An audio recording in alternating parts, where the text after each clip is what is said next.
Halo teman-teman. Nah, kali ini kita akan belajar tentang melukis bayangan pada lensa cekung.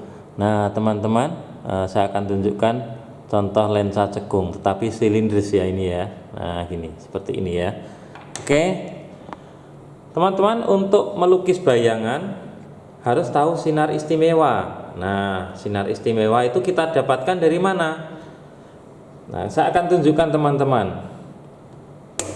Nah, perhatikan, saya punya 3 lampu nyala seperti ini dan sejajar, ya, nyalanya sejajar. Nah, jadi ada 3 lampu ya teman-teman nih. Nah, perhatikan. Nah, kemudian lensa cekung saya taruh di sini. Nah, apa yang terjadi nih teman-teman? Nah, perhatikan ya teman-teman. Ini cahaya yang datang dan melewati lensa cekung, dia akan dibiaskan dan menyebar ya. Jadi fokus pada lensa cekung itu adalah semu. Semu artinya di depannya sini, perpanjangan jadi sinar biasnya. Jadi ini kalau misalnya saya buat ke depan gini, perpanjangan sinar ini tadi ke depan, ada fokusnya. Fokusnya semu, maka dikatakan kalau lensa cekung fokusnya minus ya. Fokus dari lensa cekung selalu minus. Nah, kemudian sinar istimewa itu kita dapat dari ini juga nih.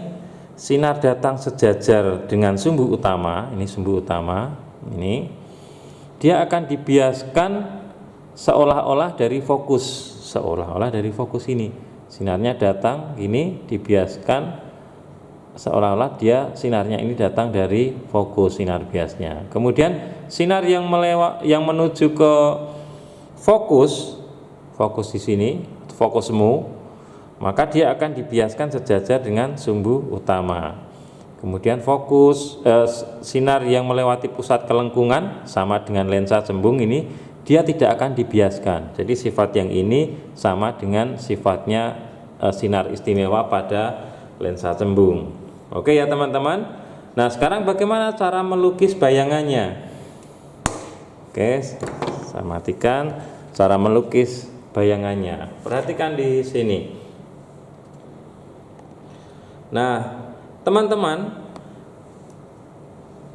pada lensa cekung ini bayangannya cuma ada satu sifat nih. Kita ngikuti ya sinar istimewanya. Sinar datang sejajar, sumbu utama. Nah, jangan lupa panahnya. Dia akan dibiaskan kemana nih? Perhatikan. Seolah-olah sinar itu pembiasanya dari fokus ini, seolah-olah sinarnya keluarnya dari fokus. Nah, begini. Ini harus sejajar ya teman-teman ya. Kiri tidak pakai penggaris. Nah, gini kira-kira. Oke. Nah, kemudian selanjutnya sinar yang menuju ke pusat lensa, ini ya, dia akan diteruskan tanpa pembiasan. Nah, begini. Ini. Nah, kalau kalian perhatikan di sini ada titik potong nih teman-teman. Nah, titik potong inilah letak dari bayangan. Bendanya di sini, bayangannya di sini juga. Maka sifatnya adalah maya. Ini tegak apa terbalik? Tegak. Nah, gini. Dan diperkecil. Jadi sifat bayangan pada lensa cekung selalu maya, tegak, diperkecil. Sama dengan cermin apa nih teman-teman? Sama dengan cermin cembung sifat ini. Oke, kalian masih ingat kan cermin cembung? Itu saja, sukses buat kalian semua di rumah.